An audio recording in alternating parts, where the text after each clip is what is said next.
this whole time I'm doing this, I'm watching the GIF industry take off. I'm working closely with Tenor, got to know the guys at Giphy, and I'm seeing how they run a business purely around GIFs.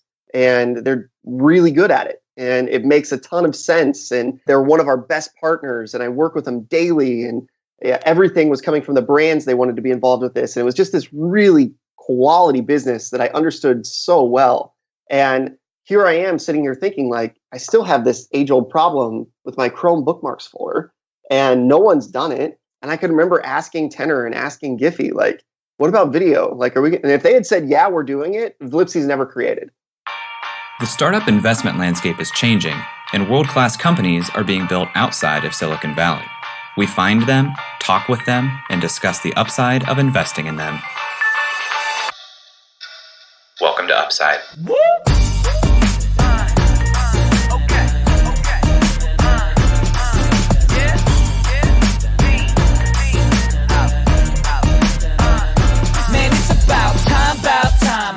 Hello, and welcome to the Upside Podcast, the first podcast finding upside outside of Silicon Valley. I'm Eric Hornung, and I'm accompanied by my co-host, Mr. Guest Bedroom himself, Jay Klaus. Jay, how's it going, man? It's good. You treated me well as a guest in your home. I had fresh bedding, I had towels, I had guest candy left on the towels. Well, yeah, it was Halloween. Would have been a better touch on the pillow. The pillows are a little too vertical on the guest bed to be, I think in hotels they're a little more turned. Our pillows here are a little vertical, so they weren't conducive to candy placement. So they went on the towels. They're vertical because you have like 6 of them. Yeah, well, Colleen has done an incredible job decorating our entire house, and apparently girls love pillows. That's something I learned. When you live with girls, they love pillows. Both of our beds have I think it's 200 pillows each. Friend of the podcast, Colleen. Shout out to Eric's wonderful girlfriend. Absolutely. It's fun. We haven't spent a lot of time in the same city, let alone the same room, and we got to do that for 2 days. Yeah, it was a ton of fun, and it is funny. It is interesting because we were sitting across the table, and I was like, this is like being on Skype, but I guess different. For the listeners, a little bit of a spoiler. We have a show coming soon from the Cincinnati Podcast Festival. And it's interesting, this live podcast format. I'm sure we'll get into it more in the intro for that show. We've done 2 of these now. And it's an interesting medium. I like it as a trend. Eric, you tweeted about it. You seem to like it as a trend as well. There are still some things about it that seem weird to me. But it seems like you like where things are going with the podcast festival trend. I think that there's going to be a podcast festival scene, much like there's a music festival scene, although music's a little bit bigger in reach and comfort level for people for music. But I think that you're going to see these podcast festivals emerge in each city, and each city's going to have one, and you're going to have this kind of ecosystem of live podcasting that develops over the next, call it 3 to 5 years. And I really like that Cincinnati has one. I think they did an incredible job. They brought the noise, they brought the love. We tried to do a dry run for a clap beforehand, and we didn't even need the dry run because they just brought it. It was awesome. Ready to go in year 1. Do you think that the podcast festival scene is going to be like the musical festival scene, in that the actual syndication of the podcasts themselves will be free, but the money is made on the tours? Oh, that's an interesting point. I haven't thought about it. But sure, we'll go with that for now. That's my tentative. that's my strong opinion, very loosely held. I don't know. There could be labels in the podcasting scene. We should do an episode sometime on the future of podcasting, but there could be labels someday in the podcasting scene. You have Spotify originals. I don't know if Apple Podcasts or Google Podcasts have done originals yet, but Spotify came in hot with Dissect on that. Could be interesting. Yeah, absolutely. Well, we are not talking about podcasts today. We are talking about something else in the digital realm. Jay, who are we talking with today? Today we are talking to Chris Nickless, the co-founder and CEO of Vlipsy. Vlipsy is a video clip search engine. You can use it to find and share classic quotes and scenes from your favorite internet videos. Think of it like Giphy with audio. And previous to Vlipsy, Chris was working in marketing and building social media campaigns for brands like the NBA, AMC, Fox, eBay, and CNN. Vlipsy as a company, just going to run through some more stats here. Vlipsy as a company was founded in 2017, based in Canton, Ohio. They've raised $1.3 million at this point in funding from Jumpstart, Techstars, and some angel funds. They're on iOS and Android already. As we were getting ready to record this show, I sent you do you say GIF or GIF? I say GIF. Okay, I say GIF too. I read in a Reddit post once that it's actually GIF. The founder says GIF. The founder says GIF, but everyone else in the world says GIF. It's got to be an interesting dynamic for him. Probably more like creator and inventor than founder. But that guy, whoever that guy is, says GIF. And I forget the reasoning why. And for a long time, I was relishing in being the counterculture guy who told people, no, it's GIF. Yeah, I think I did the same thing, which is, in retrospect, I'm just going to go with GIF. Anyway, I sent you a GIF of coffee because I needed my coffee before we recorded. And embedded within the Skype chat function is an ability to send GIFs. And those GIFs are powered by Giphy. So I think that there's going to be a lot of parallels between Giphy as we talk today about Vlipsy. And I want to put the framework in context for that. Cool. Yeah, I agree. A lot of the research that I did leading up to this call was on Giphy. And it's interesting because Giphy started in 2013. They were sort of the de facto place to go for a lot of these things. I find Giphy hard to use a lot of times, honestly, for the way that I want to use it. But now in iMessage, I find myself using the Images app within iOS more than trying to find or save my own GIFs like I used to, because it's good enough. I agree. So Giphy calls themselves a search engine, but they are, in my opinion, really hard to use as a search engine. That being said, people see the upside in this search engine methodology and monetization strategy because I think they've raised like over $100 million to date. Almost 151 through a Series D. That's crazy. And yeah, only this year, it seems, did they start generating any revenue. And how do they do that? Well, I'm glad you asked. They do what's called paid alignment for brands, creating GIFs that they sponsor in popular search terms on the search engine. So if you search for TGIF to send to your girlfriend Colleen on a Friday, they may have custom-made GIFs for, call it Pepsi, that shows a TGIF GIF that they promote as one of the top GIFs. That seems to be the where they're leaning. Apparently, according to the founder, that has led to some 6- and 7-figure deals this year with Gatorade, Dunkin' Donuts, and Pepsi. I would say the media partnership angle is interesting and the advertising partnership is interesting. It seems to be what search engines do because they have an audience who is looking for a very specific thing. Be interested to see as that approach matures, does that play out as a good use of spend for Gatorade, Dunkin' Donuts, and Pepsi, or is this a novel thing they're trying out in the beginning? Because that would be a hard sort of thing to measure. Yeah, I agree. I think it's, if you look at who did search best, Google, obviously, their best feature was like their ability to be universal. So they were the search function on every website for a while. They're the place that they're the first thing that you type into an internet browser. They're the first thing that you type into a mobile internet browser when you're searching for something.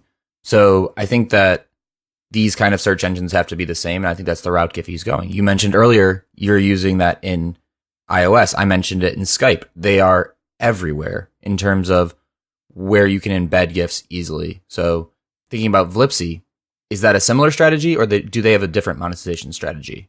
I did see a quote from Chris in the Cranes article that announced their $1 million raise, saying that they were going to be working with media partnerships. And with his background in media, I'm sure he has some idea. I did a little bit of searching. I went down a rabbit hole this morning and looking into fair use copyright law because I thought something about this came up with Giphy in the past, but especially as you add audio components to this file, is there copyright concerns?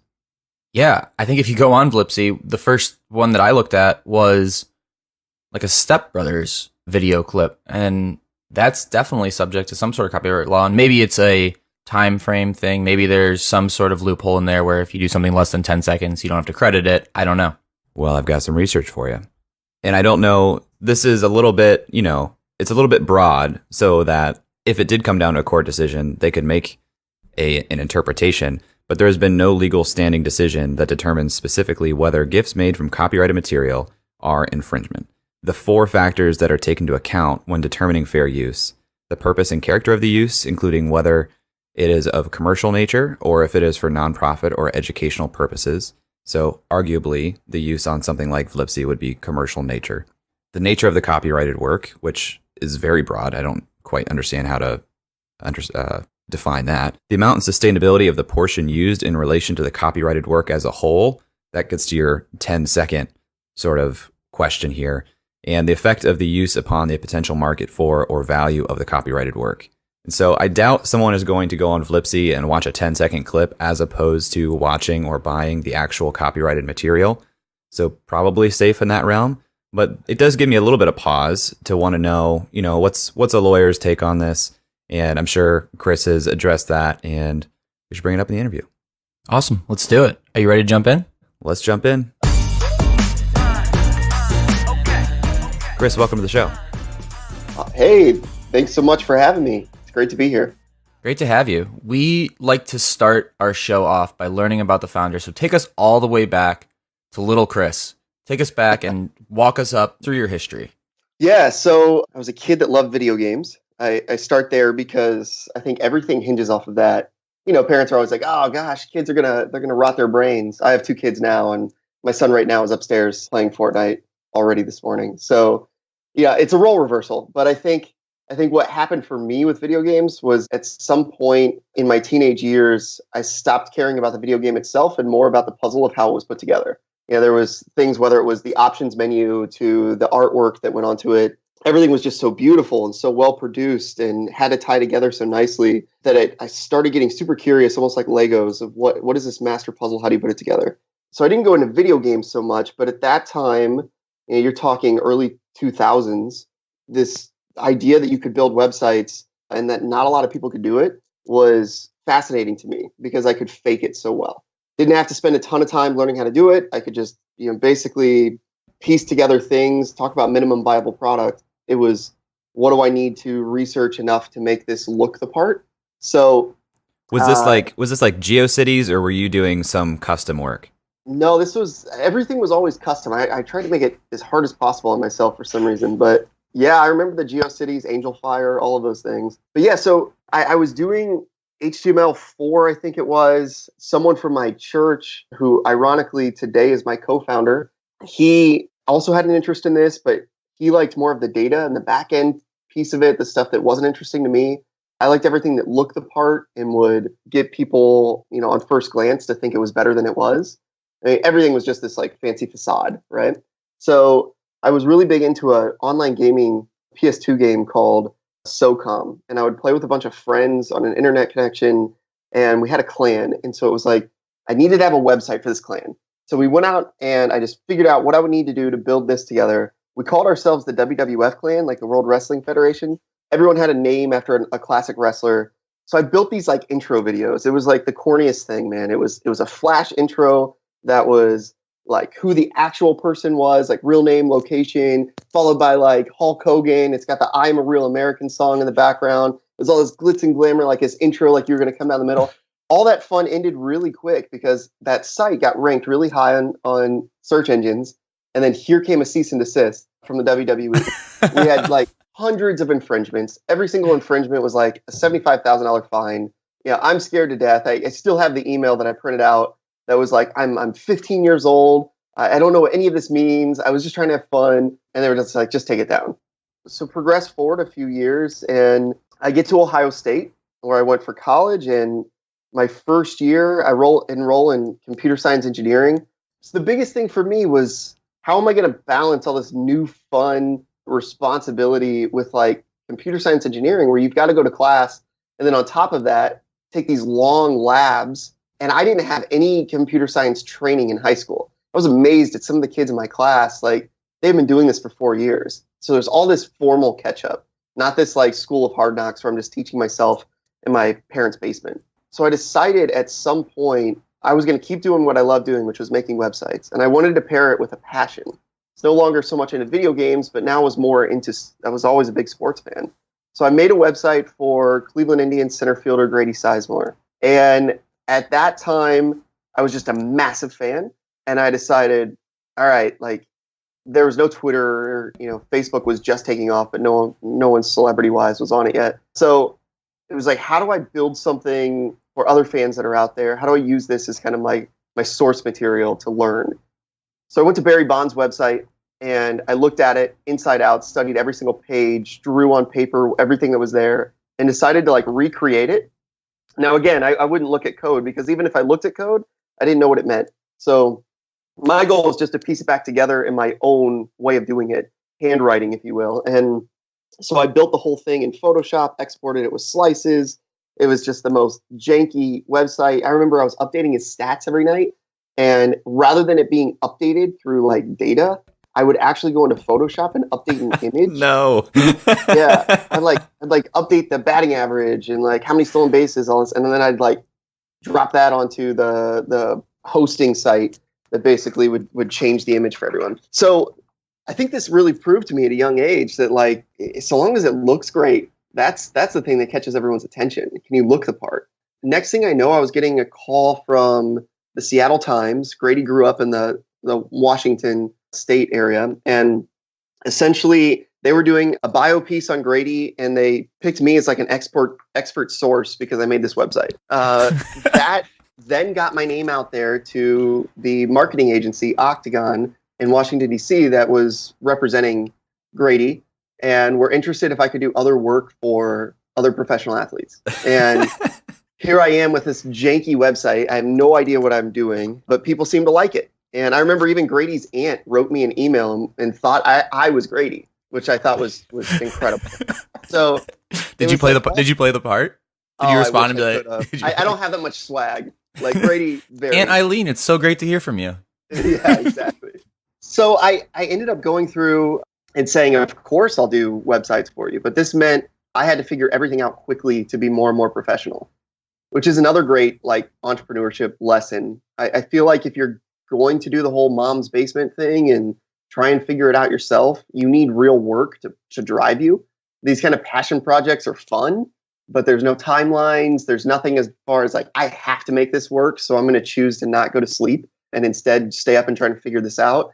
And there's that whole like do or die method. So you've got to ask questions. Now there's GitHub and all these things. But back then it was just forums that I'd have to ask questions on to try and get help. I basically, at this point, just to wrap up this college story, I was starting to get leads. I was starting to teach myself, but class was becoming a hindrance. And on top of that, class was expensive. Books were expensive. And there were no, like, YouTube was not there for me to learn. So the way that Flash websites were the thing then. And that was great for me because I loved all the glitz and glamour, and athletes loved it too. You hear about these athletes, and the first thing they do is they get their check and they buy a Rolls Royce and they make it custom and all this stuff. So having a custom website that was everything about them in bright lights was everything they were after. So here's what I did. I went to my counselor. I said, are you guys going to ever teach me? Because at this point we were learning C++ and things that I had no interest in. I wanted websites. And they told me to go to the art school in Columbus if I wanted to do that. I'm like, I'm a Buckeye. I'm not going to switch out of this. I got to get my degree here. So they said, well, communications technology has some new program. It's the first year of this, so I'm not sure what they have. But you can switch over there. So I switched there. The classes were so much easier. Like they were just figuring it out. There was no labs. The major was communications technology? Yeah, it was like, instead of the journalism part, it was like, we're going to learn about technology stuff. I go into these classes, and it's teaching things like Dreamweaver and fireworks. And not only that, they're teaching it the wrong way. And I had taught myself everything already. So needless to say, I could show up on syllabus day, look at what we had to do, and just get it all done like in a week. And so I'm sitting there with all this extra free time. At that point, I went to my counselor in the communications department, and I said, all right, I'm full-time. Word on the street is if I'm full-time, 12 credit hours, it was quarter credits at that time. So long as I'm full-time, I pay the same price, right? It doesn't matter how many credits I take. She said, yeah. And I said, okay, how many can I take? She overrode the system. Instead of 12, she let me take 25, a quarter. And I did that every single quarter. So I did 100 quarter credits in 1 year and just sprint my way through it. And a lot of it was I gamed the system as much as I could to figure out how I could be the worst college student to get the best grades. Were you trying to graduate early by taking that many credits, or were you just trying to get as much bang for your buck as possible? I think a little of both, but mostly to get out of there quickly. For me, I had kind of figured out what I was good at. I saw some doors opening up, and I was ready to start life as an adult. So fast forward, and I'm graduating after 2.5 years, and Then if that wasn't enough to put on my plate, the love of my life I had met when I was delivering pizzas in high school and convinced her to transfer to Ohio State. And we were engaged through college. We graduated on the same day. We decided at that point, my wife and I, we were going to go for it while we were young. And I think we went onto YouTube at that time and watched this like video of Santa Monica Boulevard, and it was beautiful in California. So we moved to Los Angeles, and I basically paid for myself to fly out to Los Angeles to take 2 interviews. One was with Sony Pictures and the other was with essentially like a consultant shop that would work with all these very big names around LA. And their biggest lead at that time was MySpace. And so I interviewed at MySpace's headquarters in Beverly Hills, and I was starstruck. It was amazing. It was really weird because I remember people were like skateboarding around outside of MySpace and had tattoos and just like cargo shorts, and everything was like flip-flops. And I'm showing up in like slacks and a button up, and they won't let me in the building unless I like untuck my shirt, like undo a couple buttons, lose the tie, roll up my sleeves. And I'm like, this is the place for me. Like, this is awesome. So I also have this feeling, like MySpace Tom is like the first person to greet you in the building too. Like, hello, I'm Tom. Let me be your first friend. Yeah, exactly. Now it would be some just like AI event. You walk by some screen and it says it. But yeah, it was a really, really good vibe at the time. And for me, I got offers at both places. So I took the job with the consultant shop. It was one of the best jobs I've ever had because here I was through Ohio State taking as many different projects as I could. And that's what they allowed me to do out there. It was like I'd work 2 weeks at the Comcast office where Hulu was 8 people big at the time. I was working with something called Slingshot Labs. It was an offshoot of MySpace. 2 of the founders went and created that. Then I, whether it was Warner Brothers, ABC, just all these studios, at turn at Disney, over at MySpace to solve a problem there for a couple of weeks, then bouncing out. It was so cool to just be like, these are the most amazing projects. I've got a really talented team. I'm not going to get complacent anywhere. So it stretched me really, really quick. So that was only about 9 months, but it was an awesome job. Then I landed into startup world. Wait, talk us through that. You have this amazing job. It's amazing. Everything's great. 9 months. What happened?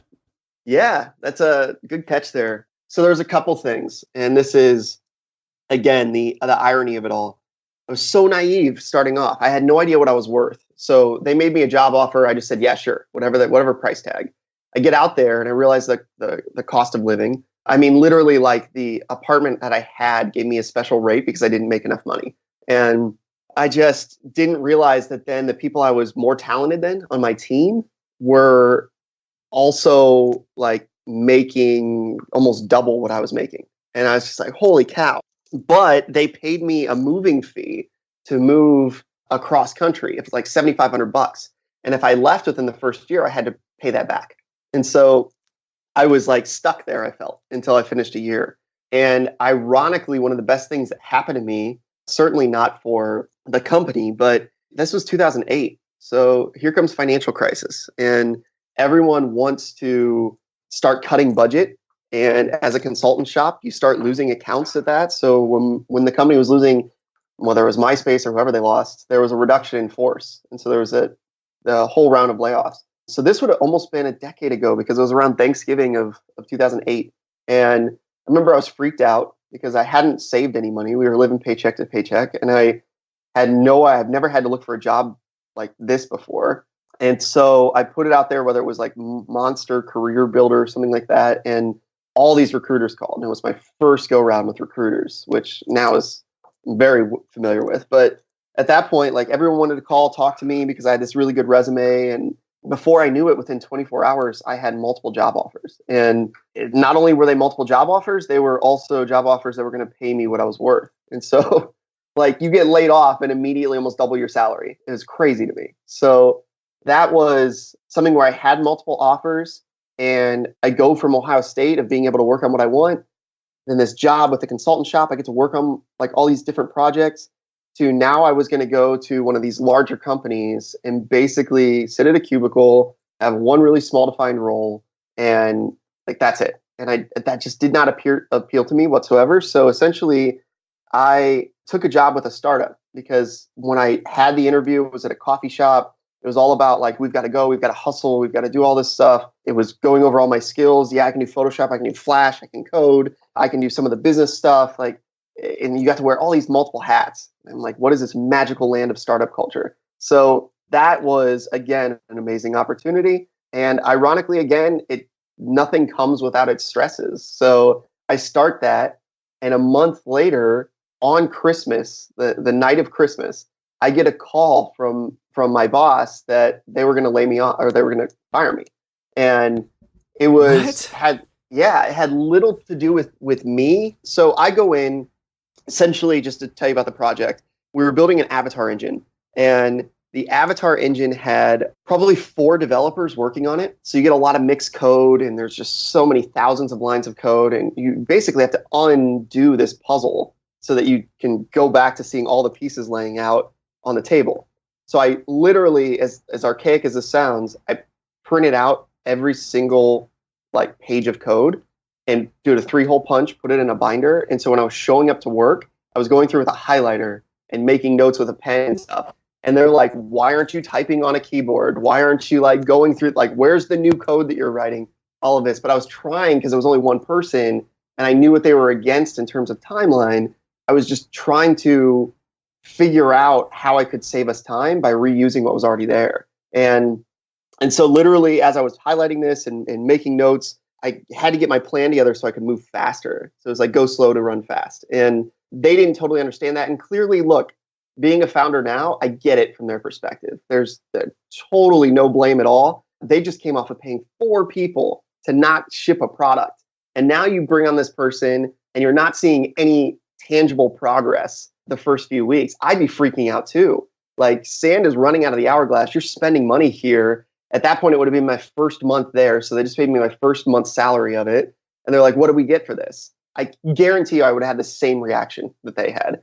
And so now, here I am on Christmas night, and I'm just reeling from this because I love the opportunity. I'm so close to being able to start coding from everything I had laid out. And I'm saying, just give me a chance. Let's set it together. Set the expectations so we're each on the same page. If I don't have this shipped by what date, I will walk away, all this. This way we know what the stakes are on the table, and let's go for it together. And they said, end of February, we need to ship this.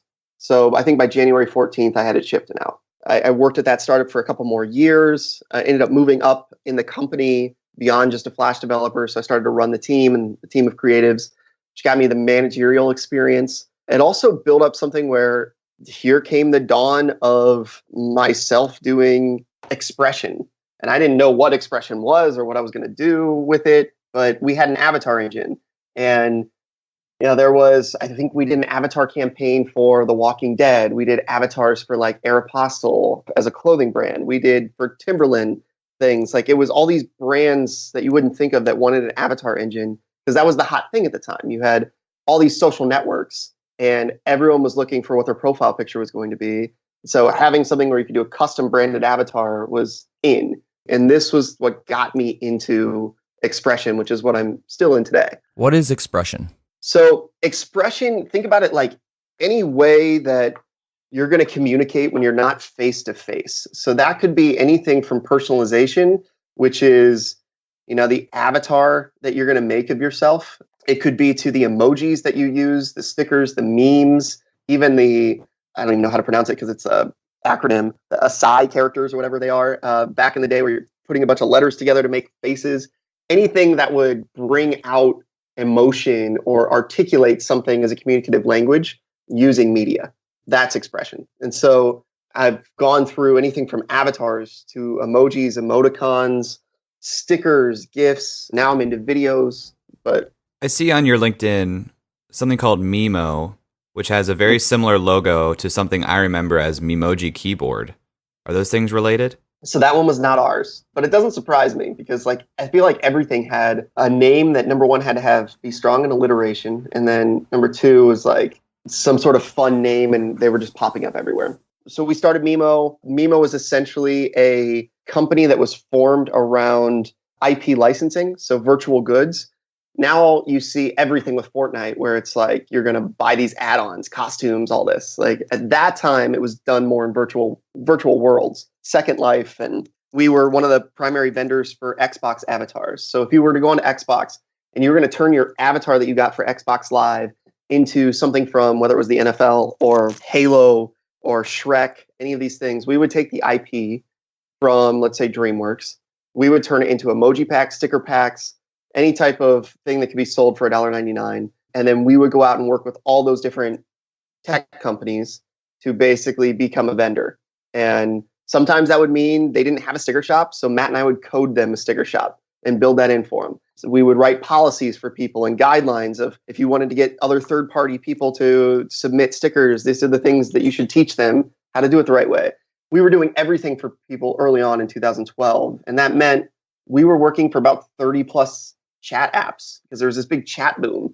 And we began to build up a lot of trust in ourselves again, that we knew what we were doing. We were the guys to go to for this stuff.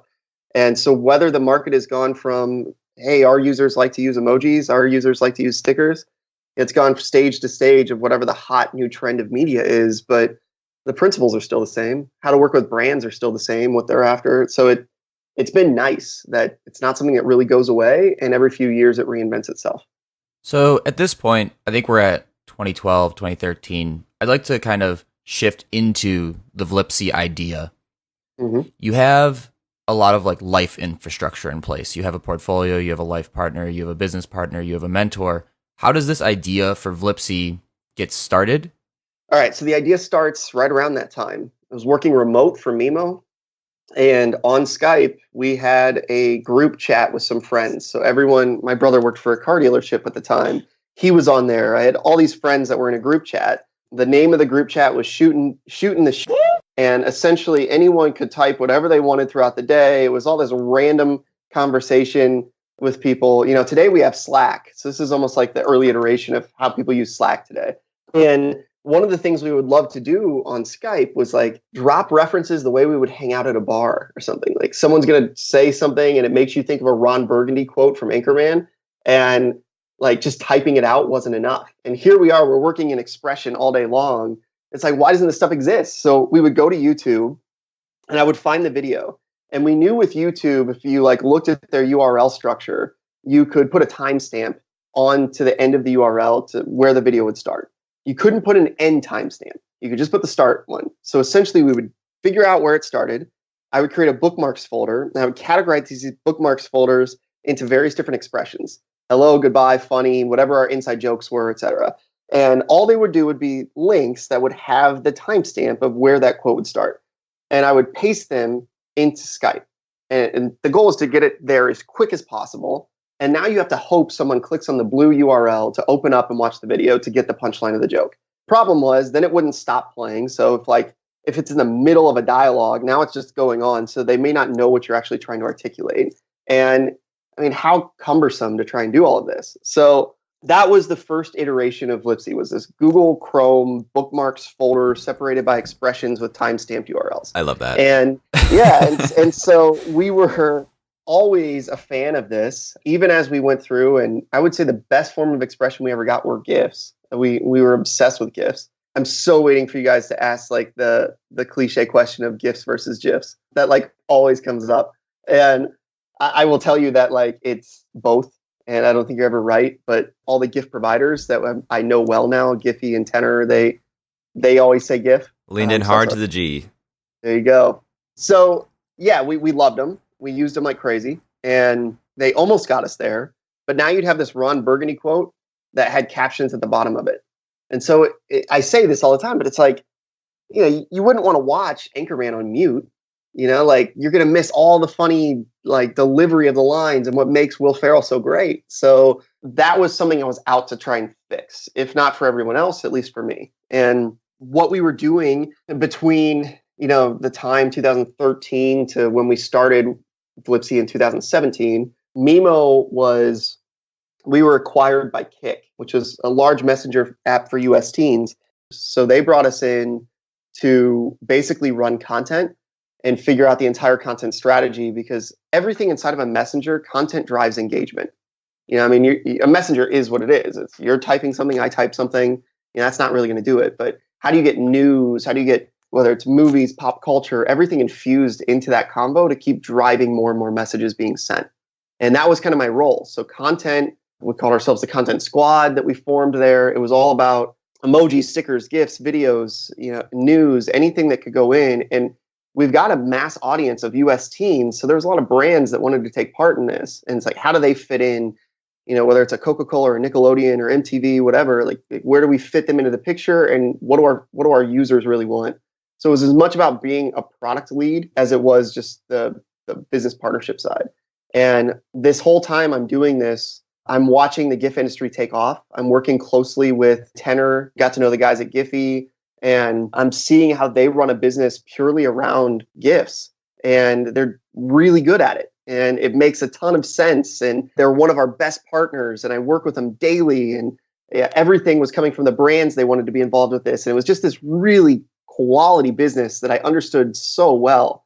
And here I am sitting here thinking, like, I still have this age-old problem with my Chrome bookmarks folder, and no one's done it. And I could remember asking Tenor and asking Giphy, like, what about video? Like, and if they had said, yeah, we're doing it, Vlipsy's never created. Like, literally, I have no desire, because all I wanted was, it felt so cool to build a product for myself. Like, it was just something I was after for so long. And I was finding that a lot of other people were too. So we started working on it nights and weekends, Vlipsy. It was, again, co-founder Matt and I. We just started doing the hustle thing, sacrificing sleep to be able to stretch more hours. We both have 2 kids, so it's like living the dad life too and trying to fit it all in. Why did Giphy and Tenor say that they didn't want to go the video route? Yeah, so look, why does McDonald's decide they don't want to do everything on Taco Bell's menu? It's something like, once you've got a business and you have a core menu that you know your customers want, and you're really good at that, and you're delivering product for people that they want and expect from you, let alone your name's Giphy, which is matching the word GIF, like everything that they do is done so well. They've engineered systems and all the stuff that is happening behind the scenes at a place like Vlipsy or Giphy. There's so much that goes into how to prep media a certain way. And you look at the way that GIFs are even found or even created, everything off of a GIF is what you see first, or really just what you see. So think of like a Jason Bourne or some action movie. It's 3-second action clips from one camera angle before it switches to another. And so really what makes a good GIF is not having that jittery, like, scene switch that happens in it. You want it to be very smooth and polished. Whenever you go into something like video clips, you're now talking about, it's got to be audio first and what you see second. I don't mind as much about that jittery scene switch so long as the quote is polished. I would much rather have, if you and I are talking and we're going to split this audio up, the difference between, so we're not talking over each other, then there could be like a fraction of 1 second that you have to like polish that off on the audio side. And you also have to know the context. Sometimes you have to, it's the same thing as a director with a movie. You've got to let a line breathe. So someone says something, it's got to have that long pause and then maybe like a background noise that happens. So yeah, it wasn't like Giphy and Tenor could just snap their fingers and just boom, right there. Now, Walmart or Amazon or anyone at the top of a food chain on something has deep pockets and they can decide they want to do whatever. But ultimately, does it make a lot of sense for their business? Could they be investing in something else with their time that is going to produce more? So what is Vlipsy in your own words? Yeah, so Vlipsy, in my mind, is the way that short form video is indexed. At the end of the day, we look at ourselves as another form of YouTube, but made for today's consumer behavior. Everywhere that you go on social media, Instagram, Facebook, Twitter, you scroll through and there's short videos that play.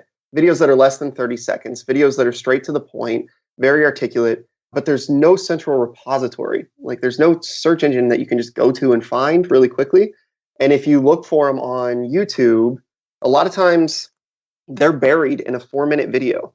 And everything YouTube serves to us as consumers. Again, I love YouTube. It's about whether it's YouTube Red originals and long form to creators and them doing 10-minute vlogs or instructional videos that are 2 minutes long or movie trailers that are 2 minutes and 30 seconds long. There's not a ton for that like Vine type of content that's really short. There's not the 15-second videos that you see showing up on social media. And so every time the internet's gone through something like this, where there's an abundance of content being created, but there's no central place to search and find it, all of a sudden someone builds a platform for that. And I wasn't going to kick myself to let someone else build that, because that's what Giphy did as the first GIF engine. They were seeing him show up on Tumblr and all these places. And Alex Chung, their CEO, is just like, I'm just going to build a scraper and put this all in one spot. And I'm going to add some metadata around it and make it to where we all can find it. So Vlipsy to me is how you extract the 6-second quote out of that 4-minute video. I got to take this short tangent. Sorry, Eric. I'm glad you gave me this door, Chris. I want to hear your take on Vine. Oh, my take on Vine.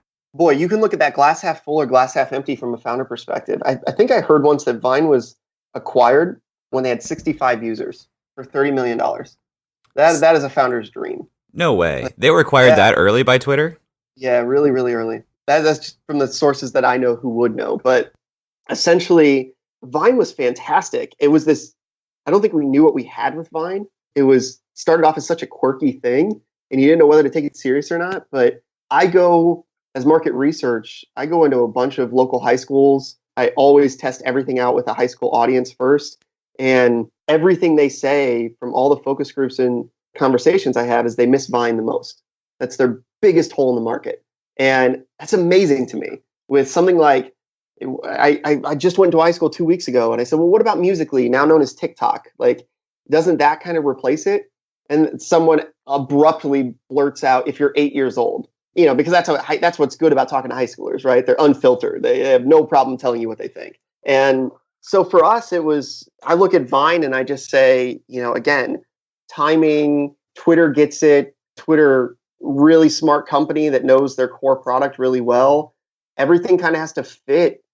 When you get into these large companies, be it the MySpace, the Twitters, the Facebooks of the world, you have endless opportunity surrounding you. I mean, you probably have things that are tabled here and there that are multi-hundreds of $1 million business that you're just not even touching. And it's always there. It's about prioritization. That's the hardest thing of working in a big company like that. And everything kind of has to blend and be cohesive together. And so when you acquire something that early, I'm not saying this off of knowing anything, but I just tend to wonder, as time evolves internally in a big company like that, do you really have the same intentions on a product side that you originally had? I don't think it was anything flawed with the product. Clearly, consumers loved it. I just think things change and product initiatives shift. That's my take.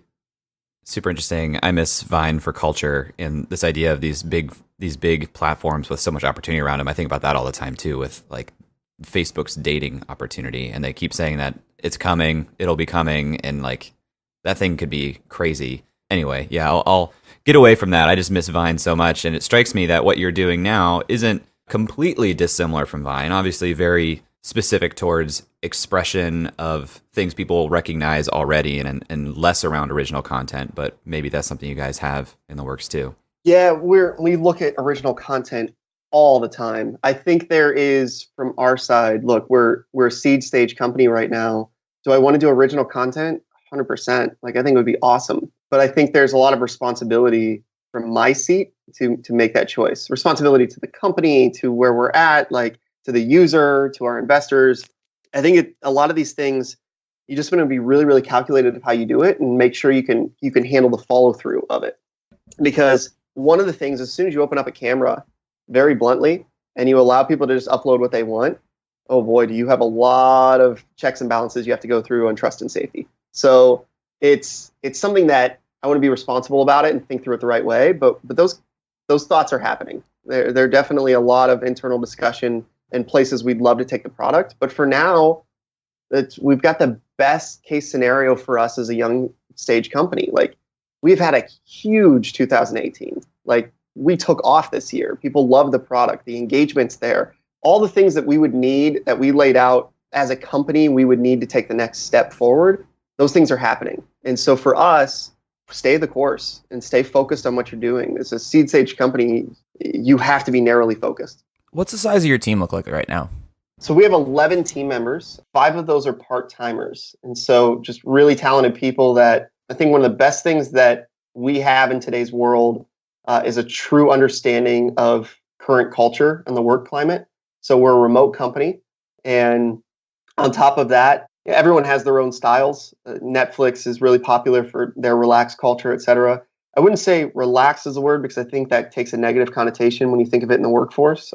What we are is like really understood and really, really connected as a whole group of what we're after here. So I can take someone who is at Georgia Tech as a senior in engineering and going through machine learning and really bright, and is looking to maybe take half the course credits and instead pay their way through college so they don't end up with student loan debt, and arm them with all kinds of real work, get them fully trained and ready to go. Doesn't cost us a ton at the seed stage, and it builds up a great, first hire that you're going to have as soon as they come out of college. So we've had some success doing that. We also work with some professionals who have their own apps and are doing some things more as a part-time basis to help us, but they're really clued in, and they work as any full-time engineer on our team. So we've been very flexible. Is headcount your biggest cost right now?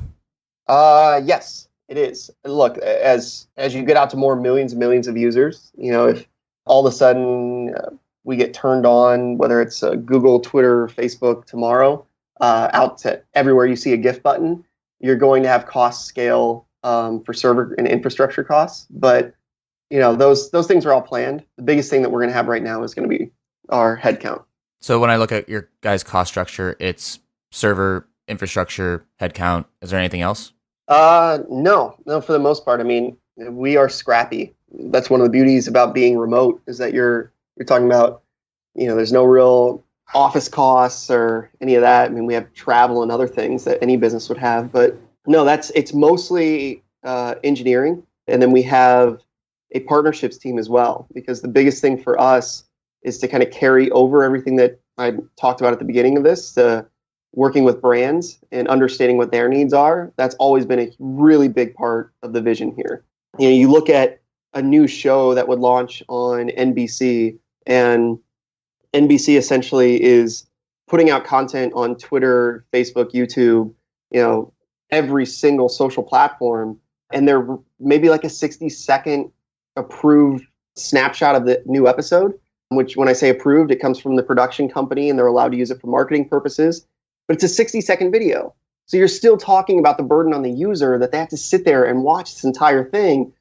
That's not getting anyone hooked on a new show. I don't know anything about these characters. I don't know what this dialogue is happening for a minute long. It's not wrapped into terms I can understand. It's kind of working against them. So our goal is to say to NBC, you want to get the most engagement for this show. You have hilarious characters baked inside of this 60-second video. Let's split these out. Let's make them 4 seconds long, and let's put them into a conversational context for expression. So if it's, you having an attitude towards someone, we're going to tag it with whether it's salty or whatever the current vernacular is of the internet to make it bubble up. Now, as I start to fall in love with those characters and I see a watermark that it's this show and the next show is at this time of the tune-in message, that's what marketing in this industry has always been about.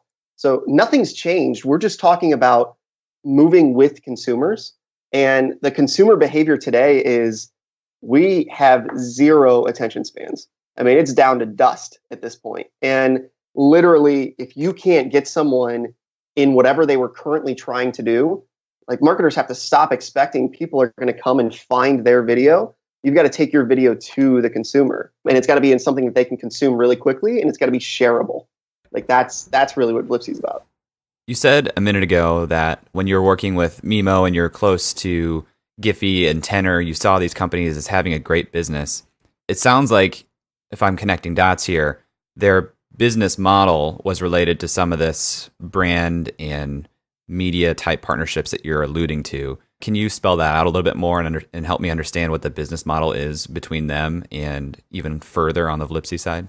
Yeah, perfect. So at Kick, we were working with Tenor. We were doing various things with Giphy as well. And essentially, they were working with all the major studios, all the TV shows, etc. I was curious to know how that worked as well.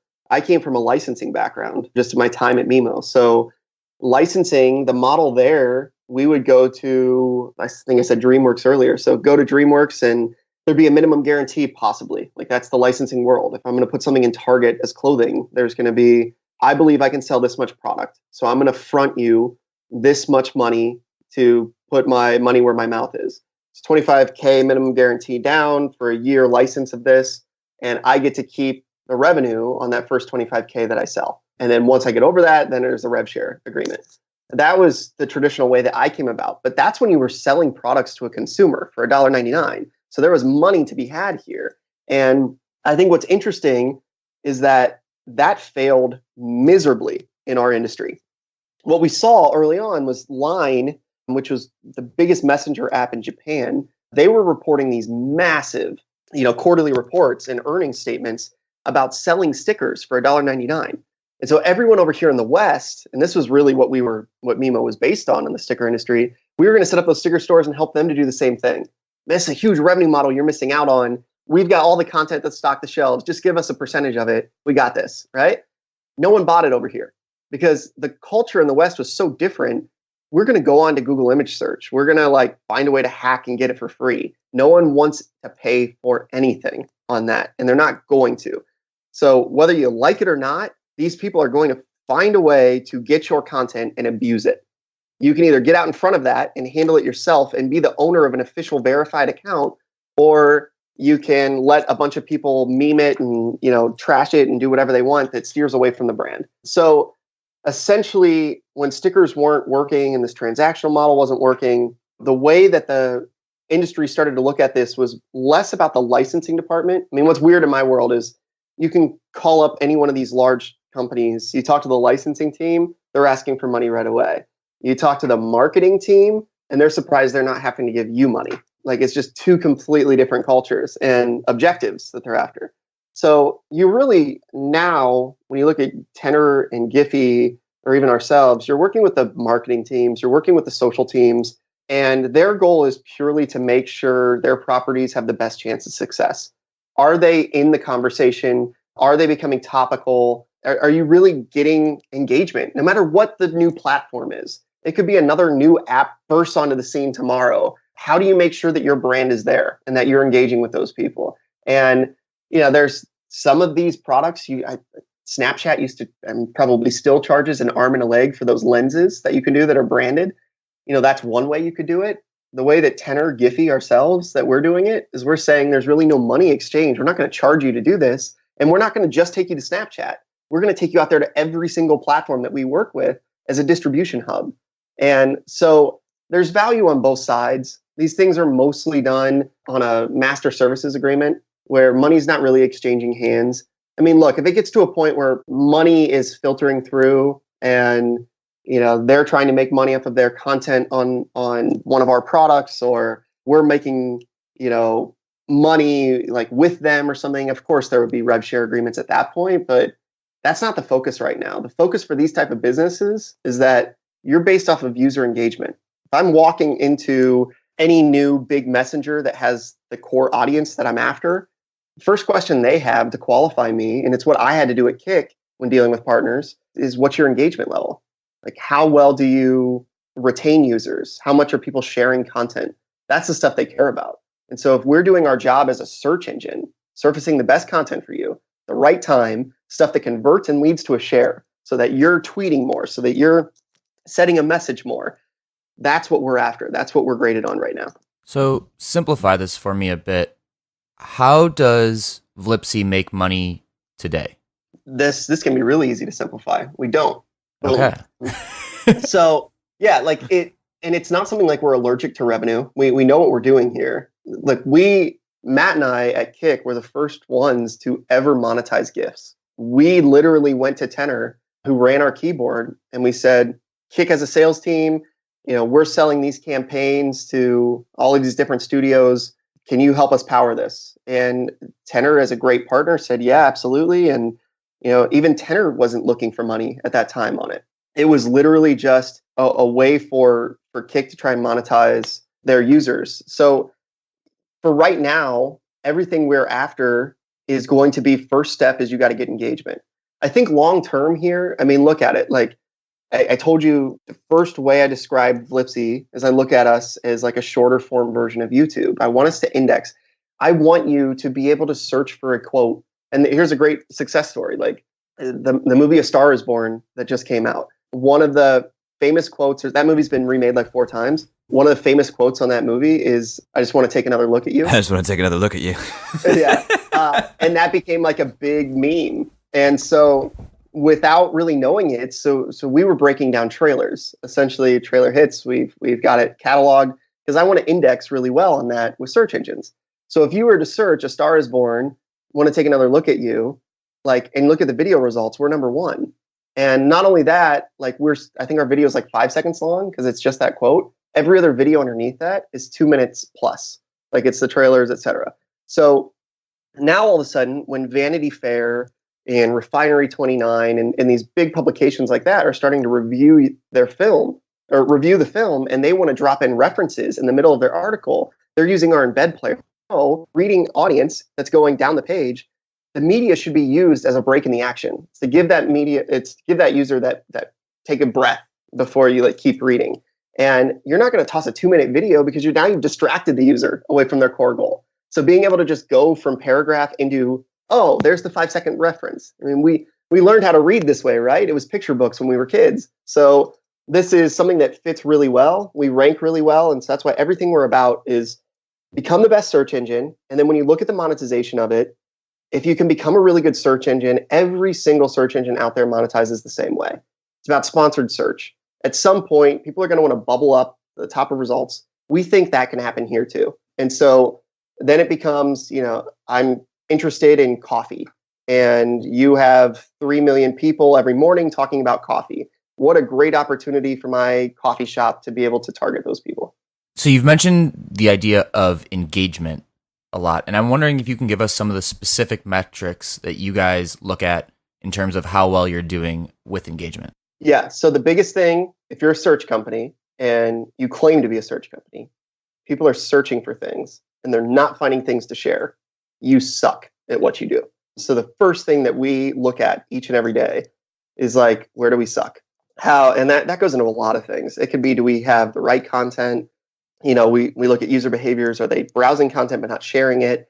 That can be an indication that the content maybe isn't cut right. It's not what they expected. Like there's a lot you can decipher through looking at the numbers. But the biggest thing at the end of the day is what's the search to share percentage on these top terms? And are we growing on that? Everything in this industry is about shares. Shares lead to engagement. We can drive views like crazy, but so many things out there are vanity metrics. And you see this on, I think I was amazed at like subscriber count for YouTubers, because even though you have like a massive subscriber count, it's still about like how many people actually viewed it. It's not just because I'm going to put something out, it means I'm going to get all these views. And I think that's the same thing for us. Like at the end of the day, there's like a good metric and then there's an awesome metric. And the awesome metric for us is shares. And I'm not partial to what those shares need to be. I just want a good, healthy platform. And shares to me mean we've got a healthy platform. Now, I will say this, like there is a difference. I think the one caveat to what I just said about shares is that you're really talking about the difference between a sit back experience and a sit forward experience. So YouTube, you're sitting back, you're watching something. It's probably not as shareable. If you're engaged in a conversation and the whole point of using Vlipsy is as a quick keyboard to get to a quick expression, it's got to be about shares. That's what you're after. When you talk to people, you guys just raised around. So when you talk to those investors and you were trying to quantify this opportunity for them, how do you quantify the opportunity ahead of Vlipsy in the future? Yeah, it's one of the things that was completely different about that seed round that we raised and like any financing we'll do in the future is those seed round investors, they call them angels for a reason. I mean, they were fantastic because they took a flyer on a company that was, I'm even sheepish to call it an MVP. We hadn't launched yet. Like we had done some experiments. I had done my market research and everything, but they were really betting on founders. And Matt and I, having been together for so long, you get the two of us together and we can finish each other's sentences and just see kind of that how well we're made to work together. And then the confidence that we have of knowing the industry and have been doing this for so long, there was a lot about we're going to be able to do this again. We've done it with emojis, we've done it with stickers, we've seen it with gifs. Like this is something that is an industry that we don't have to guess at. What we have to do is execute. And so we need the financing to go execute. And so the vision... Still in the Midwest, saying we're founders, we've done this before, we know the model isn't monetization right away. That's a hard pill for a lot of Midwest investors to swallow. Oh, yeah. Was it really that easy? It's all confidence, man. No, it's not. Like I wouldn't say to other people like, hey, I did it, so you can go do it. I think there's still that belief. And look, I do want to escape the stigma a little bit that it's just Midwest investors that think that. I mean, yeah, the Valley investors and coastal VCs and whatnot, they're more into understanding the social game and doing things that are consumer apps, et cetera. But everyone's in it to just make money. And I think at the end of the day, what you're really after is where do you build the value of the company? I mean, the Midwest investors at the end of the day are just the same freaking smart people that you're going to have on the coastal side. So they're going to do a deep dive of due diligence. And their due diligence goes into, okay, is he throwing us a line of shit or has it been shown before? And the thing that was really proven there is that, yeah, if you can get a big consumer base, if you can work with large platforms on one side, large brands on the other side, and you can start to build something that consumers love that intertwines all of these key stakeholders, you're building value for that company. If someone's going to go try and raise money from any VC or anyone, whether it's Midwest, coastal, you're going to look at it and basically say, okay, is this at the end of the day a company that makes sense? You know, you're here today, you're trying to go here tomorrow. How am I going to get a return on my investment? Is it fair to say that the strategy going forward is similar to the Giphy model in that you're looking to continually raise until you feel that you're at a level where you can start implementing sustainable long-term revenues? It's really hard to say. Look, I think for the biggest part that I look at when it comes to revenue doesn't exist in any company without consumers. So this is, I saw going through that chat boom, it was a really eye-opening experience for me because there were a number of companies that died because they went for revenue too soon. And they probably had people breathing down their necks that were saying, you got to monetize now. And you got to do this. If you're going to be a sustainable, like traditional business, you've got to be able to have the revenue that, you know, what's your ARPU, average revenue per user, and all this. Like it's all those classic things that everyone learns in business school. But at the end of the day, those guys died, and the ones that stayed were the ones that kept the users. Because the biggest thing that you have here is the second that you get egregious about the way that you're putting ads in front of someone, you're talking about social. And in the social game, you have communities. So if I run a buddy list, you use the term buddy list from back AOL Messenger days, showing my age and vernacular. But essentially, if I were to leave and go adopt another app to communicate on, now I could take, 15 friends with me, and they're leaving in droves. So there was always this, even at Kick, we were super careful to just be really smart about the way we treat our users. That's the same game here. And the only difference is that I'm not doing it just with Kick's consumers. Each platform has to do that. So it takes really good partnerships. Like if I'm to talk to a chat app and they say, look, this is something we'd like to experiment with, right? It's the conversation Kick had with Tenor. You know, can you help us do this? What's our relationship here? We like what you guys are doing, and we'd like to try and find a way to see if we can test some things, just to see the palette with the users. You know, at the end of the day, the best advertisements are the ones that bring value to the user. You think about it like Super Bowl ads. Like everyone tunes in to watch Super Bowl commercials. So I look at these short form videos and I basically say, Jack Link's beef jerky messing with Sasquatch. Hilarious. Like that's notable. Everyone knows it. He gets pissed off in a fit of rage and throws someone, something like that. So if I'm pissed off and enraged, and that's kind of the whole touch point for that 30-second spot is that. You think of Jack Links, you think of this edge, you think of, you know, how badly you want that, everything. So it still touches on their core messaging of that campaign, but you can say it in 6 seconds and you can tie it to an expression. So now if I'm a user and I go in and I search rage, and that's perfectly clipped for me, and maybe it has Jack Link's beef jerky as a watermark in the bottom left-hand corner, but like, I don't care that that's being sponsored and put in front of me. It's not like it's a pre-roll video ad where I'm trying to get to somewhere and you're shoving something in my face and preventing me from doing the action I actually want to do. They're actually using the ads to help the core user behavior. So it's all about who's ready to do it the right way, who's really ready to do it, and then what are the opportunities. If those all align, build a company that works for consumers first, and the other stuff's going to fall into place. Dilly. So what has to go right for you guys? Do you need to be in all these different chat apps as a button there to respond, similar to images in iMessage or Giphy and all the other chat apps? It helps tremendously. I would say the biggest thing for us that we look at is like every single one of these apps are I know it from being a product person. Like you have your own initiatives, you set your product roadmaps, things shift. If I'm to build a company based on your product roadmap, I'm setting myself up for failure because you could tell me it's going to happen in 3 months and it could happen in 9 months. And I can't pin all our hopes on that. What we're after is growing our own audience and growing our own brand. So it's just as much about, are we showing up on search engines the right way? It's just as much, are we making something fit whatever the new consumer behavior is? The goal obviously is to be anywhere that a gift button would be, because it's just the easier you make it on the user, the better engagement you're going to have. But we know that those product people that are making the decisions of what to put in their UI, you can't just show up and be like, I have an idea, because that's what I would get served all the time at Kick. And it's like, there's no data to back this up. We asked a question about team earlier, and we've talked a lot about your vision since. What kind of new hires, what kind of team members, what kind of leaders do you think you need to hire in the next few years to kind of get you in the direction or to take you to that next level? Engineer-wise, search company. So rinse, repeat what's been done before us. How well can you build a search? There's so many variables. There's so many complex things that go into that. But we care about making the experience right for each individual user. I always say this, like, the vision I have is I don't want to market to consumers the way a grocery store markets to consumers. It's not whatever's on the end cap or being featured everyone sees. I want it to be curated for you.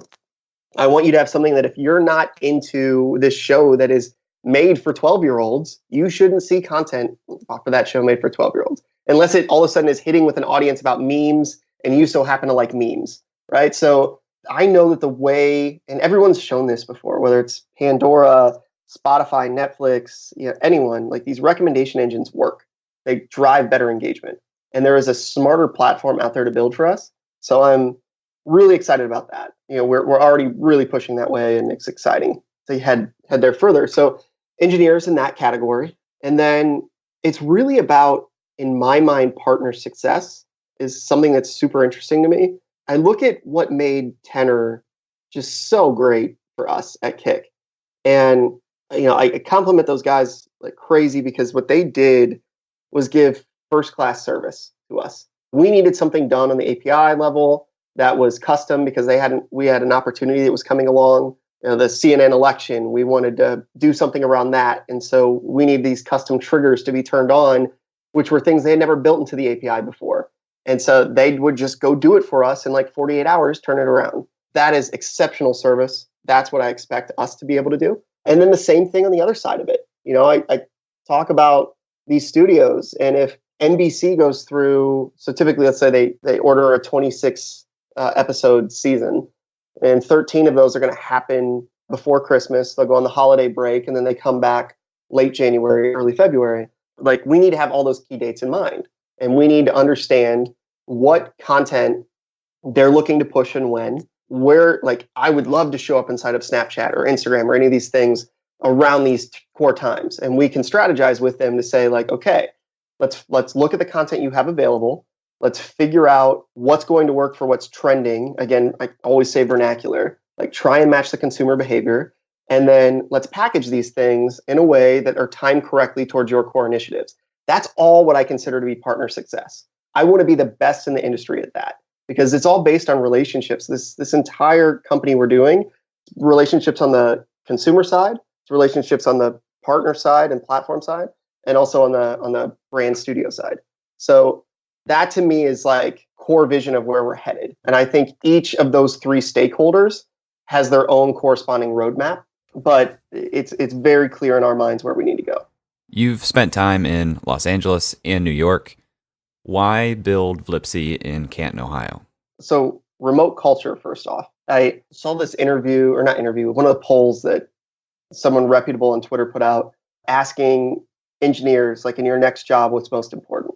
There's benefits, there's like ping pong and arcade and all those things that became big with Google. And then one of them was like remote work, and remote work far outshined everything else. I felt that because when I was in Los Angeles, what happened was, so Migo kind of going down, sadly, was the thing that gave us the opportunity to move. I would have stayed there as long as Migo needed, but we had our first child in Los Angeles, and both my wife and I grew up in Northeast Ohio. So both sets of grandparents were here.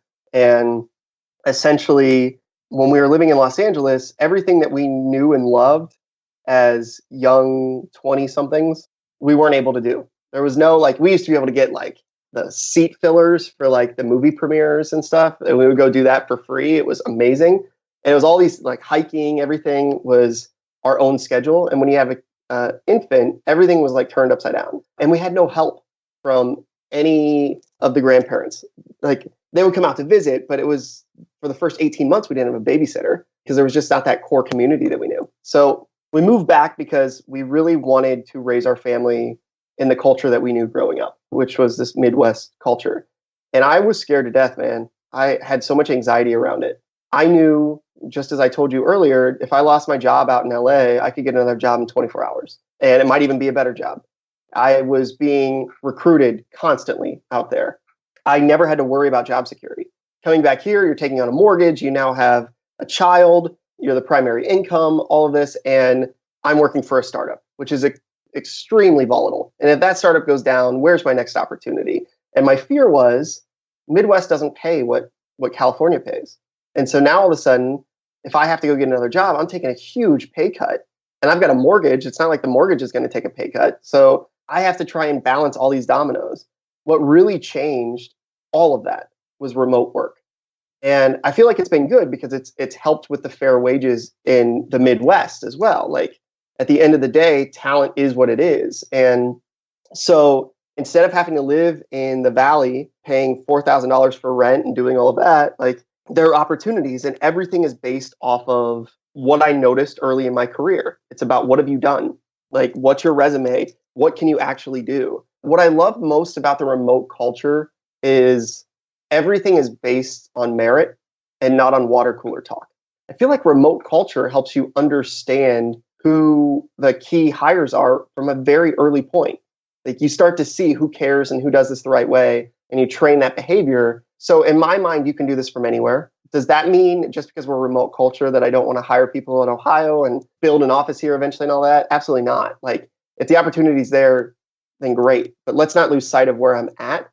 Like I'm a seed stage company. This is scrappiness. Like one of the things that drives me the most nuts, like this is the thing that literally just eats at me, is there's been a culture a little bit around here of the feeling that I've already done it. Oh, you raise this money. Oh, you convince people that, you know, you could do a consumer app that doesn't make money, and you're like changing the way people are thinking here, and you're the success story out of the area.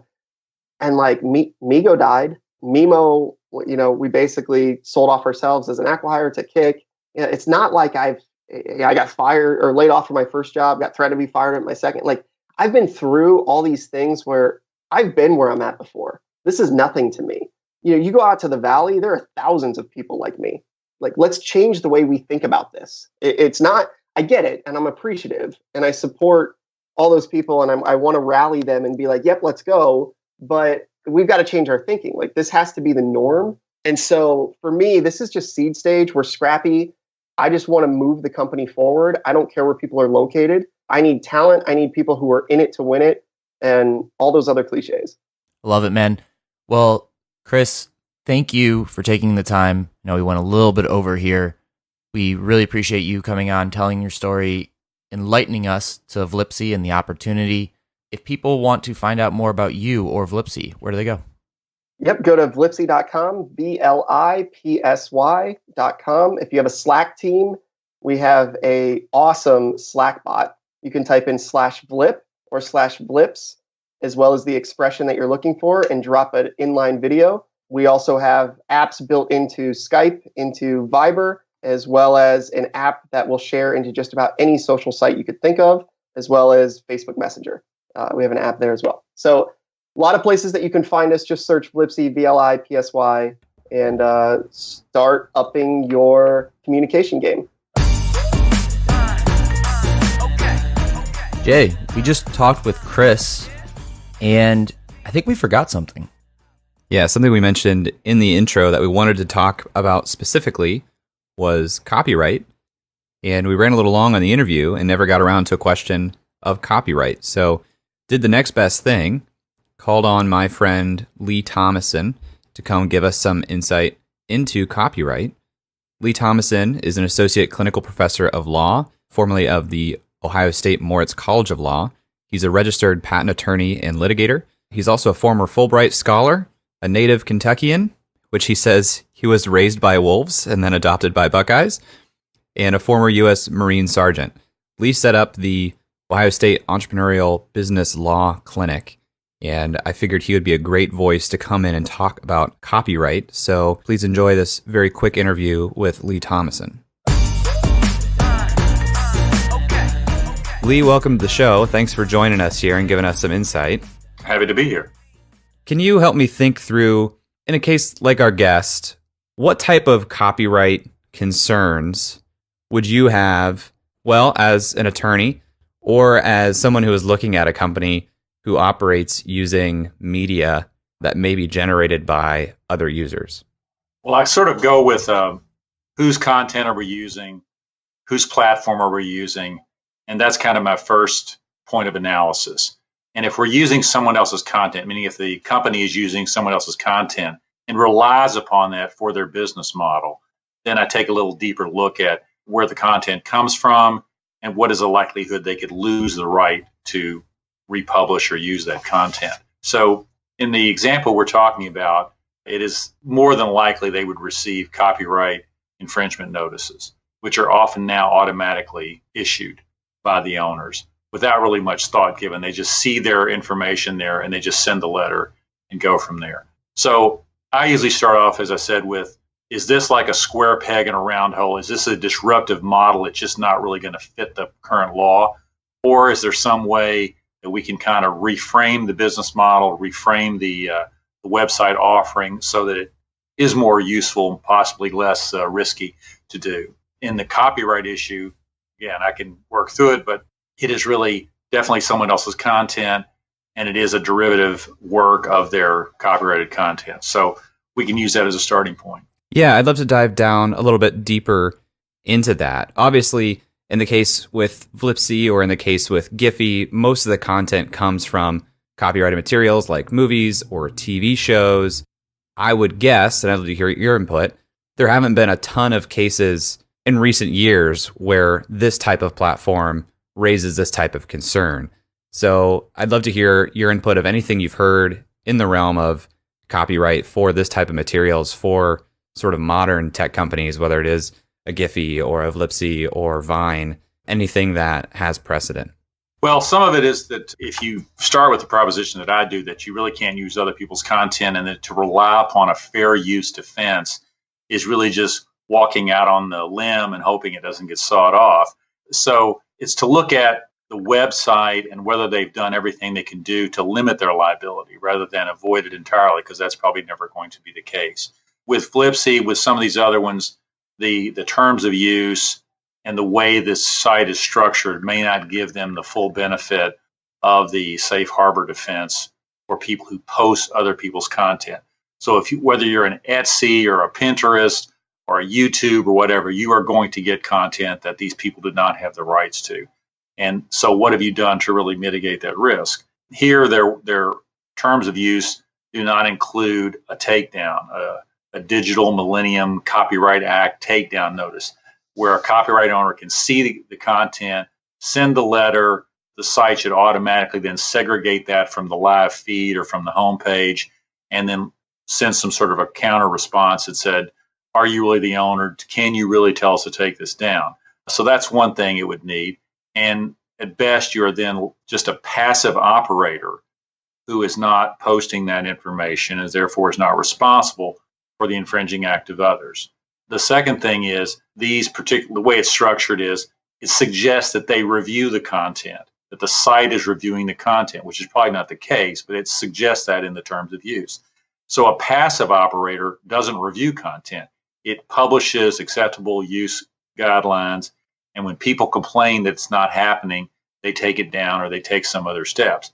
But no startup, no early stage company really has the capacity to review everything that's posted and to really even be able to tell, if it's copyright infringing or not. So you want to be more passive than possible. And if you have published guidelines and people don't follow them, and somebody complains, then you react and claim, look, I'm just putting people's creative efforts up there and I'm not trying to infringe anyone's copyright. But if you don't have those procedures in place, you don't get the benefit of the legal defense. So you can never avoid the liability, you can only mitigate. The DMCA compliancy, the Digital Millennium Copyright Act, that was something that Chris actually mentioned to us off air. Is that something that you have to be completely user-generated content to fall into? Does that apply only to content that is supplied by users to the platform? I believe that's true. I mean, certainly you can have your own other content on there, which you'd naturally be responsible for regardless, but it's really to limit your liability for third-party actions. So if a platform was curating and sort of seeding their own content onto the platform, that would be a problem spot. That is still an unclear area. There are cases where they promote certain videos because there's some level of popularity or currency to them, and that's considered more pushing infringing content forward rather than just letting it being passively produced. So if you have a homepage that just puts new stuff up automatically, things that are not clicked on tend to drop to the bottom automatically, there shouldn't be any liability. But if you promote things, if you reformat things, if you clip thing, edit it in some fashion, if you involve yourself with someone else's content, then you run the risk of saying that's your content now. And this goes to something related to commercial use, right? Yes. For Vlipsy or Giphy or these platforms who don't start with a clear business model, where they're pre-revenue, does that change the considerations in any way? Well, I think there still would be a consideration. The relevant consideration would be, does the model look toward a revenue stream based upon the content? So if you're just going to have passive content, but you're going to rely upon ads or some other things around it, or in the Cafe Press example, you're going to reprint it and sell it in some fashion, enable people to download it and put it on their own site, then the closer that revenue model has a commercial basis in the content, then they're going to fail that aspect of the fair use. So everything has some commercial use, or arguably does, to the extent that it's overusing the content or profiting from it when someone else could take that profit for themselves because they're the rightful owner. That's where you're going to run into the problem. So the political commentary example is fine. There's plenty of ways to make that political commentary without using a celebrity or a well-known movie. That you can use other available stuff. So that, again, would be a risk you would take. You'd say, well, you didn't need to use that copyrighted material to make your point. There was other ways to do it. So maybe that answers your questions. But the more involvement, the more reviewing, the more potential for liability. The more you're reacting and being passive, the less. And this may be a leading question, but I'm assuming if you use copyrighted content solely for the purpose of driving traffic to one location, which is your website or your application, that could lead towards a commercialized aspect that infringes on fair use. That's true. But if you think of like the YouTube example, they make their money other ways. They don't really necessarily make money off your cat video that has someone else's voice overlaid. There's really no bright line rules here. It's an analysis of what they do and what the content consists of. And if you follow kind of a business model that tends to steer away from the problems, then you don't have to make these hard choices about, is this copyright infringement or not? So I always tell them, is there something about your business model or the click-through path that a consumer or user follows that we can change a little bit so it doesn't like we're promoting, that we're involving, and things that I've said tend to create liability. So before this interview, I looked at what Giphy's been doing lately, and it seems that they're piloting a model where they work with brands to create brand-specific gifs on their website. And so they're not monetizing the videos that are curated there, the gifs that are curated there. They're monetizing new original content that they're creating in conjunction with brands. What's your take on that? That just kind of feels like a gray spot to me, given what you've said so far, and I'd be interested to hear your thoughts there. Well, I think it's less gray in respect to it is their own content they've created, and therefore there is no way to push that liability to somebody else. But the specific content and whether or not a person needs to see copyrighted information to make a purchasing decision that they affect some other way. So the example I'm thinking of is people take like a well-known video and they put a can or container of a well-known product in the hand of one of the people in the movie. And if you click that can, then it takes you to a site where you can buy that product. So you don't necessarily have to use that copyrighted content, but it's assumed that the user understands they're not buying it from the actor in the movie. They're buying it by clicking through to another site. So again, there's a lot of different ways you can sort of present that to the user without making him, as it were, consume the copyrighted content. I think the assumption with Giphy's model is they've created such an expectation of their users that they can come to Giphy and find the GIF that they want to use, which is usually copyrighted material, which they can usually use for free. But the idea with this branded content is they place it alongside this copyrighted material that people may have come there to see and use, but is not what they're monetizing. Well, I think you pointed out that there is a risk there, no different than if I just did TV advertising that relied upon you wanting to see a particular celebrity's face who does not endorse your product or does not have any connection with it. And you say, well, that separate product is my content. It's not, there's not a relationship. The confusion that would result from that, or the extent to which you would reduce the profitability the celebrity may have to monetize their own image. That's the commercial problem you're going to run into, and people are going to say you're infringing. Last question I had, is this the same sort of argument that's playing out in music right now with sampling in rap music or hip hop music? I think it is. I guess that when you talk about fair use and you talk about that being a test of whether certain factors are substantially favoring one side versus the other, what does substantially really mean? So if I have the 10-bar sample of something, many people may not even really realize what that is in a given context. If I take those same 10 bars and I make a ringtone out of them, then clearly people buy that because they like it and recognize it perhaps. So again, the context of it is if you just are creating a way to attract business to your site by a bit of sampling, music or otherwise, you're probably clearer than you would be if you had the whole song. But if you're just selling those 10 bars, then you're probably going to be an infringer who's not entitled to fair use. Is there anything I'm not asking that I should be asking? Well, I think my comment really to the startup community is don't go off thinking that no one will ever find out what you're doing, that it doesn't matter, that there's not a simple, cheap way to sort of at least mitigate the problem. You may never resolve it. And too often I hear people say, oh, don't worry about it, just go forward. So take some minimal steps and think about your business model, think about your revenue model and how that's connected to the content. And if you can change a few things, you'll probably be okay. And the bottom line is no one's going to invest a lot of money in a site unless you have the ability to limit your liability. All right, so that was super helpful to hear from Lee there on copyright. Before we get into the weeds on that, we normally start the deal memo section here talking about the founder. As a quick reminder, in this section of the podcast, we're trying to answer 4 questions here. How committed is this founder? What are the founder's chances of success in this business and in life? What does winning look like in terms of revenue and my return? And why has this founder chosen this business? We're trying to answer all of those here in this deal memo section. So before we get into copyright, probably want to talk about Chris as a founder. So Eric, what stood out to you talking to Chris? I get why he chose this business, right? He loves this idea of expression, and he spent his whole career pretty much in it.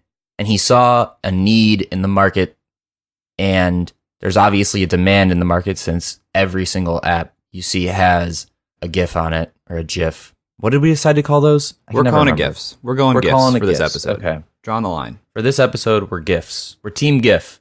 But I just see like the founder product fit is so strong, and he loves the space, and I think he knows a lot of the people in the space as well. Yeah, I think you're right. I think his background is very clear. And like he said when he spoke to investors around this raise, he's been in the space, he's done it before. He said at one point that he and Matt were the first people to monetize GIFs, which he kind of said offhand, but is a pretty big statement to make.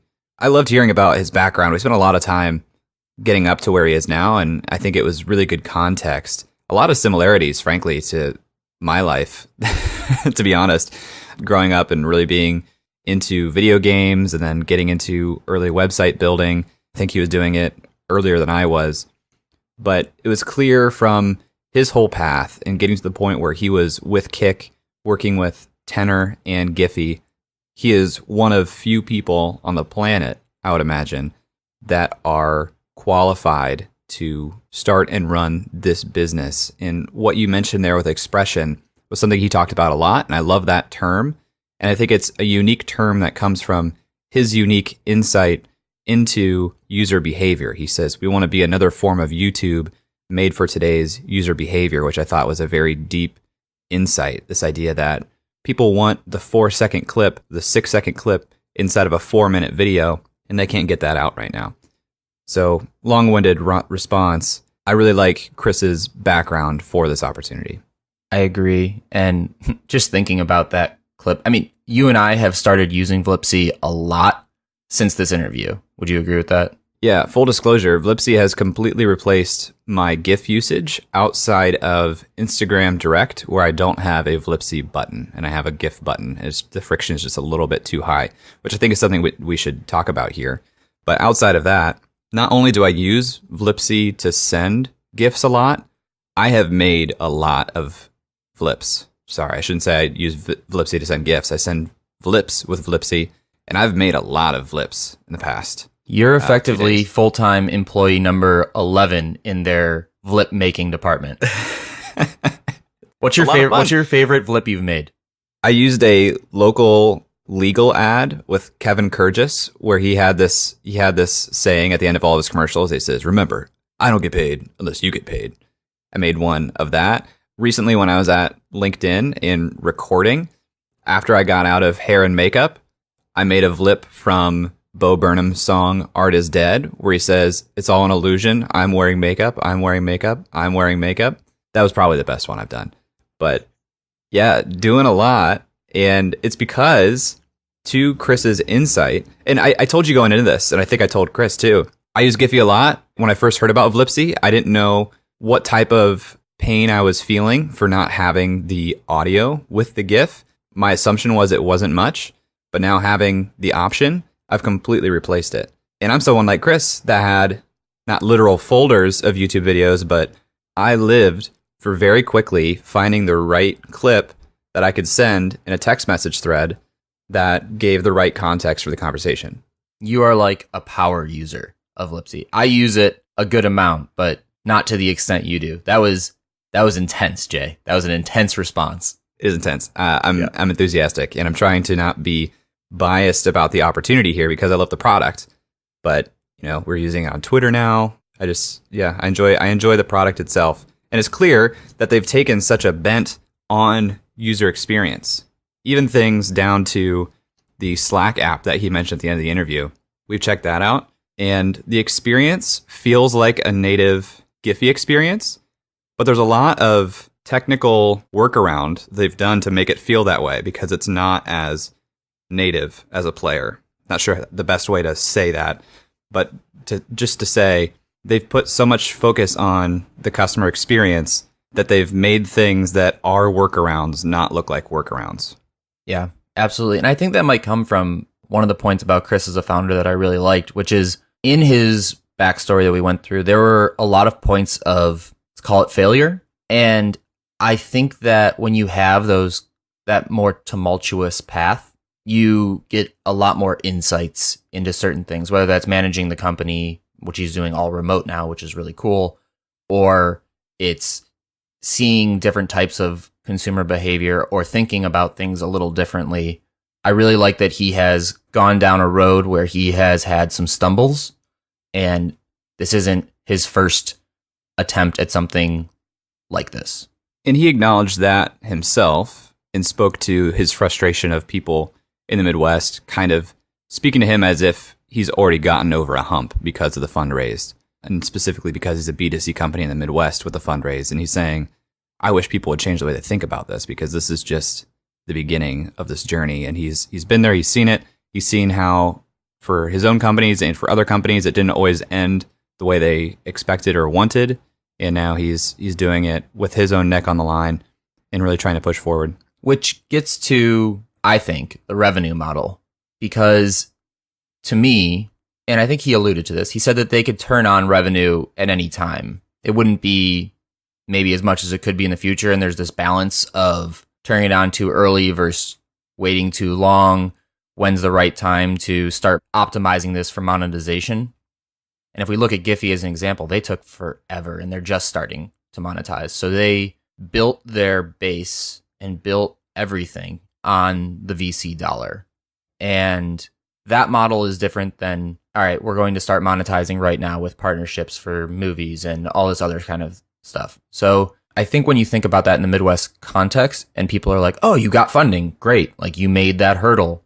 They're not thinking about this looking at Giphy, who's raised, what was it, $151 million through today to get to where they're at.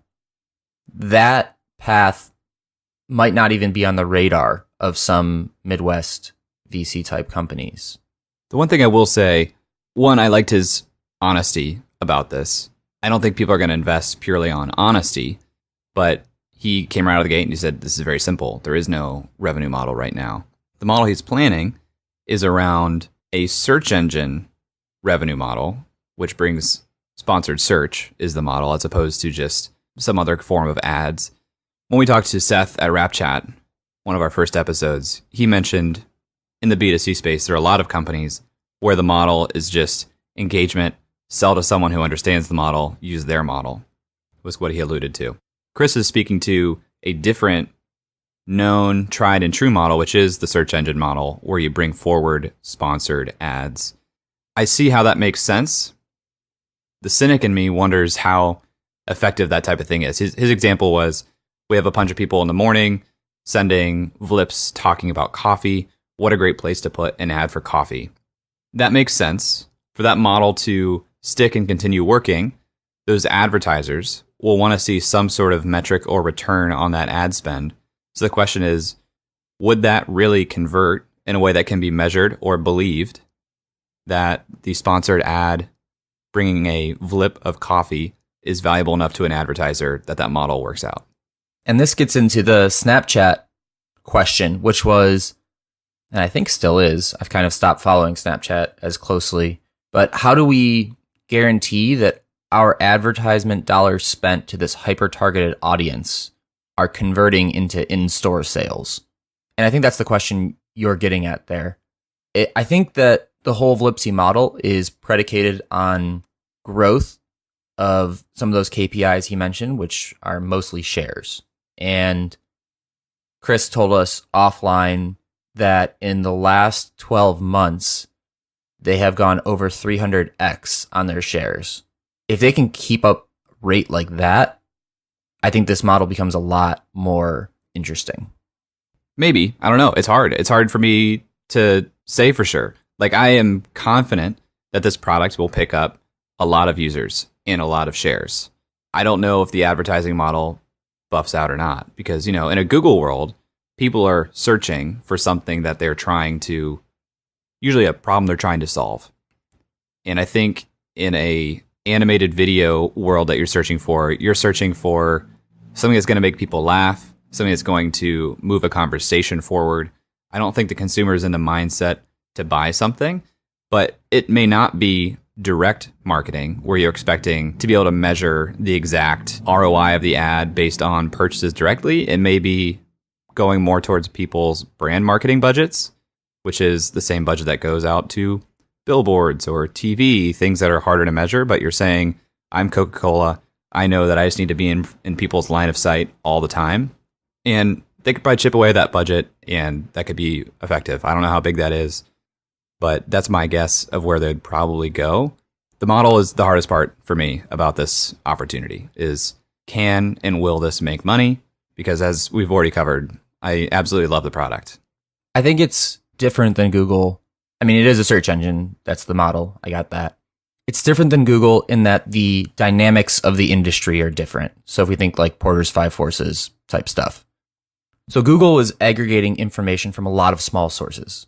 I mean, there were some newspapers, but every city had a newspaper. There's internet blogs, but those are small.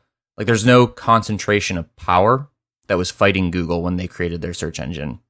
When I think about Vlipsy, a lot of what they are putting together in Vlips are shows that are held in under the portfolios of one of like 8 companies. There's also the YouTube, smaller stuff. But when I'm thinking about like quoting Happy Gilmore, that is owned by a company, which is owned by a company, which is owned by a company that has some really powerful lawyers. So I think that gives you a pro and a con. The pro being that you can accelerate your growth through partnerships, which is unique to the Google model because they didn't have, and they did have partnerships, but they weren't going to move the dial as much as, say, partnering with a Fox or a Disney. It also gives you a con because if you go and you piss them off by monetizing too much compared to what they're expecting, then you could get into some potential legal issues. Yeah, and the partners can be explicit or sort of implicit. You know, he gave the example of they're indexing new movie trailers, and with Lady Gaga's A Star Is Born, not only they're ranking really highly on search, but these websites that are doing reviews of the website use Vlips to interrupt the kind of the article to give a breath to the article and to give some context in a different medium. That isn't a partnership per se, but it's definitely piggybacking on that content, which is, you know, part of the reason that we wanted to talk to Lee and talk a little bit about copyright. And off air, before we even talked to Lee, we said, you know what, we forgot to talk about copyright. And Chris said, well, the short story is we are DMCA compliant, and that's what we talk about with our investors. Lee brought up DMCA, the Digital Millennium Copyright Act, and said that that is one of the biggest things to think about and be compliant with in this type of case right now where there's not a lot of relevant case law that exists. But it sounded like his understanding of the terms of use, which he looked at on Vlipsy, he didn't see them. So there's some disconnect there that I'm not going to try and untangle. But Lee's point was predominantly, if you can shift the burden and the risk essentially to the users who are generating the content, then you can kind of offset some of that risk. And Vlipsy isn't a ton of user-generated content at this point, other than, you know, pulling from YouTube, which is probably user-generated content. So I don't know. It's a gray area. It's a little difficult. Well, there's also all the Vlips that you make. Don't those count as user-generated content? Yes, but, you know, my assumption is Vlipsy is curating a lot of those themselves. I do think they all, or a lot of them, come from YouTube. So I'm wondering if making content based on other user-generated content is still considered user-generated content. It's tricky. And, you know, it's something else I asked Lee. I said, I broke it down very specifically. I said, let's use Giphy as an exact example. The idea is they are not monetizing the copyrighted materials. The copyrighted materials is simply what is drawing people in to the product and driving traffic, where they are using sponsored, agreed upon materials that is monetized. And Lee seemed to think that was safe. So yeah, it's something that there's not a lot of precedent. You see it in the music industry too, with the size of samples that people can put into songs. I think Kanye was actually part of a lawsuit for that. As an investor, would I be a little concerned about that? Probably. I don't know if I'm more concerned about that risk than just the risk of being able to make money. Yeah, I don't know. You have any thoughts? I think it depends on which path they go down. If they monetize too early and one of these big players gets upset about that, then it's going to shut it down. So I think if you come into this opportunity, you have to come in with the idea that it's going to follow more of a Giphy model where it probably won't make money for a while. Because if you're not doing something for commercial use, i.e. making money, it's going to be very hard for anyone to come at you with any type of legal rationale. If you're not making money, no one's going to sue you. They might send you a cease and desist or something, but to be honest, they probably won't. Yeah, or if it was putting the content in a negative light in some way, which I don't see how that could be. Right. And I think the content is being put in the best light because it's just free publicity for these content producers. That being said, I can see why some investors would be a little skittish about this opportunity. I think that the risk attributed to potential regulation or lawsuits in this case and in this example is offset by how confident I am in the founder and the team.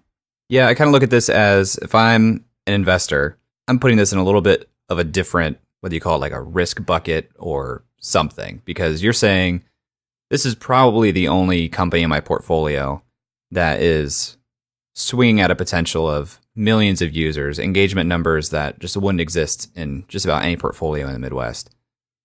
And I think the upside of that, the upside potential, is really high. Even if it isn't the advertising model, to Seth's point, if they have this crazy level of engagement, there's probably something else creative that can emerge as a model. I just don't know what it is. So if you want to go off of faith of that, it does seem like if you're already assuming that a lot of your companies, most of your companies or portfolio are going to cease to exist 10 years from now, why not bet on something that could take a bigger swing in terms of user engagement?